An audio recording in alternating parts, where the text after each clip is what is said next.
दोस्तों, माफी चाहूंगा, वक्त से लेट है हम लोग। प्रोग्राम लंबा था, दूरी लंबी थी और ये चूंकि मेरा क्षेत्र है तो वक्त की भी कमी है, तो बगैर मैं कुछ कहे भाई हमारे राष्ट्रीय अध्यक्ष माननीय चंद्रशेखर आजाद जी से निवेदन करूंगा इसके पहले मैं डॉक्टर आकिब अंसारी साहब से चाहूंगा, जो मेरे छोटे भाई भी हैं कि जो और उत्तर प्रदेश के महासचिव हैं, और उससे अपील करूंगा कि आप लोगों से दो बात। अस्सलाम वालेकुम, जय भीम। दोस्तों, सब लोग खामोशी अख्तियार कर लें और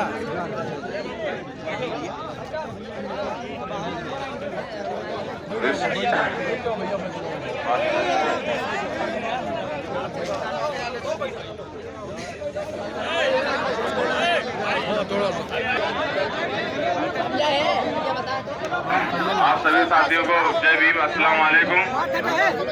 मैं डॉक्टर मोहम्मद आकिब अंसारी, आजाद समाज पार्टी काशीराम का प्रदेश महासचिव, राष्ट्रीय कोर कमेटी सदस्य, आपसे अपील करता हूँ कि स्टार्ट करूँगा।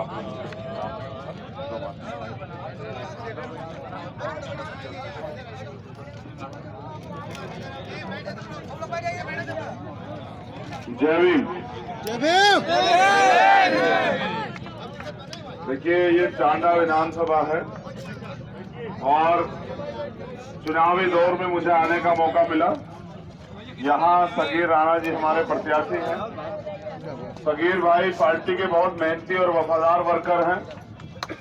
वो चुनाव लड़ने की इच्छा नहीं जताए, पार्टी की इच्छा थी कि सगीर भाई को चुनाव लड़ाया जाए, क्योंकि आपकी क्षेत्रों की आवाज उठाने वाले लोगों की जरूरत। हर जगह मैं व्यक्तिगत तौर पर नहीं जा सकता हूँ, हर जगह से मैं आवाज नहीं उठा सकता हूँ। वहां से होने वाले ज्यादा से ज्यादा जो खटकर मान्यवर साहब श्री काशीराम, डॉक्टर फरीदी, तमाम जो रहबर महापुरुष हुए, जिन्होंने हमें सिखाया कि अगर हम भारत में रहने वाले, लोकतांत्रिक भारत में रहने वाले कमजोर शोषित वर्ग के लोग अपनी एकता बना के और समय आने पर अपनी वोट का सही प्रयोग करते हैं तो हम ताकतवर हो जाते हैं। जो आज कमजोर हैं, जो आज बेबस हैं, लाचार हैं और दूसरों की तरफ निगाह उठाए देख रहे हैं कि सरकार कुछ देगी, अगर तमाम तरीके से पूरे प्रदेश में ये कमजोर शोषित वर्ग के लोग, 85% बहुजन समाज के लोग अगर एकजुट होके भाईचारा बना के अपनी वोट का सही प्रयोग कर दे तो एक गरीब का बेटा भी, आपके बीच का व्यक्ति भी विधानसभा में जा सकता है, लोकसभा में जा सकता है, आपकी सरकारें बन सकती हैं। कानून बनाने की उन्होंने हमें बांट के रखा। वो ये समझते हैं कि अगर शोषित वर्ग के लोग, जो सताए गए लोग हैं, एक तरह के लोग हैं जिनकी समस्या एक जैसी है, अगर वो एकजुट हो जाएंगे तो भारतीय संविधान ने सबसे बड़ी ताकत, भारत की जो वोट की ताकत है, वो आम जनता के हाथ में दी है। टांडा विधानसभा के लोगों को फैसला करना होगा कि वो अपना नुमाइंदा, अपना काम करने वाला, आपका अपना बीच का व्यक्ति, वो किसे चुनते हैं, किसको ताकत देते हैं। हमारा काम है लड़ना। हम पिछले 6 साल से लगातार लड़ रहे हैं। इस लड़ाई में तमाम तरह से मुसीबतें आई, मुकदमे हुए। आज भी एक अधिकारी रोक के धमकी दिए कि देख लेंगे, जेल भेज देंगे, गाड़ी बंद कर देंगे, मुकदमा दर्ज करा देंगे। हमें ऐसा लगता है कि सरकार के इशारे पे डरी हुई सरकार, जिसने 5 साल कमजोर शोषित वर्ग के लोगों पर अत्याचार किए, ये भाजपा की सरकार के इशारे पे यहाँ अधिकारी कर्मचारी आम जनमानस को परेशान करने का काम कर रहे हैं, आम जनमानस को डराने धमकाने का काम कर रहे हैं। मैं इस मंच से कहना चाहता हूं उन अधिकारियों को भी कि ये लोकतंत्र है, सत्ता आती जाती रहती है। आज जिनकी है, मुझे पूरा भरोसा है कि 10 मार्च के बाद उनकी नहीं रहेगी।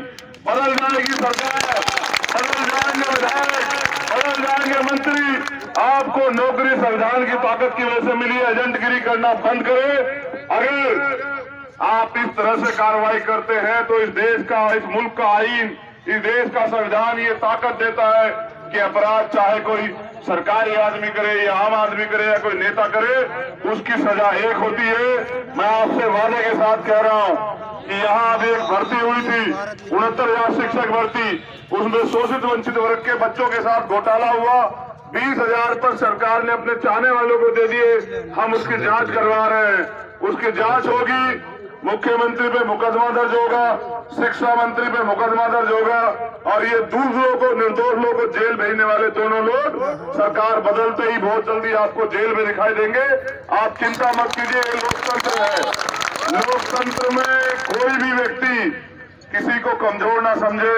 मैं आपसे अपील करना आया हूं कि हम लड़ना चाहते हैं इस लड़ाई को, संवैधानिक लड़ाई को, आप सबके जरिए, इस विश्वास के जरिए कि हमने मेहनत की है और हम मेहनत आगे भी करना चाहते हैं। तो मेरी आपसे अपील है साथियों कि भाई सगीर हमारे यहाँ प्रत्याशी हैं, 3 तारीख का दिन है और केतली चुनाव चिन्ह। इसके साथ मेरी एक और अपील है कि यहाँ 2 जगह पे और हमारे प्रत्याशी, जहाँ एक जगह मैं खुद हूँ और एक जगह पे हमारे जो घटक दल है पीस पार्टी, हमारे संयुक्त मोर्चा के जो राष्ट्रीय अध्यक्ष हैं, हमारे साथी, हमारे नेतृत्वकर्ता भाई अयूब भी खलीलाबाद चुनाव लड़ रहे हैं। अगर आपका कोई साथी, 2 रिश्तेदार, क्योंकि वोट से होगी ताकत की संख्या गिनती और वोट से बनेगा विधायक, अगर वहां रहता हो तो वहां मदद कराए। और यहाँ गोरखपुर सदर पे उत्तर प्रदेश के सबसे कमजोर मुख्यमंत्री जो कभी सदी में नहीं हुए, इतने कमजोर मुख्यमंत्री जो अपने सामने वाले जो चुनाव लड़ रहे हैं उनके मकान खाली करवाने का काम करते हैं, उनकी परमिशन रुकवाने का काम करते हैं, उनको डराने धमकाने का काम करते हैं, सत्ता का दुरुपयोग करते हैं, ऐसे कमजोर मुख्यमंत्री के सामने मैं भी चुनाव लड़ रहा हूं। मैं आपसे अपील करता हूं, वहां आपका अगर 2 साथी कोई रहता हो तो आप मदद कराना। और मैं आपको विश्वास के साथ कह रहा हूं, एडवोकेट चंद्रशेखर आजाद ने कभी झूठ बोलना नहीं सीखा। आप उठा के देख लीजिए मेरा पुराना इतिहास। हालत ये है बाबा जी की कि खुद तो प्रचार कर ही रहे हैं, प्रधानमंत्री को भी बुला रहे हैं, गृह मंत्री को भी बुला रहे हैं, आसपास के वर्करों को भी बुला रहे हैं और प्रयास ये कर रहे हैं कि इससे जीत जाए। जनता तय करेगी कौन जीतेगा। इस बार गोरखपुर में भी आपका भाई जीत रहा है, आप देखते जाइए।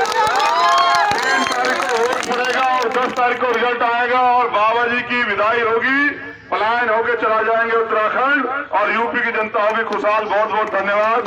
जय भीम, जय भारत। चुनाव निशान है केतली। आपसे अपील है कि हमें ताकत देने के लिए केतली में मदद कराना। बहुत बहुत धन्यवाद।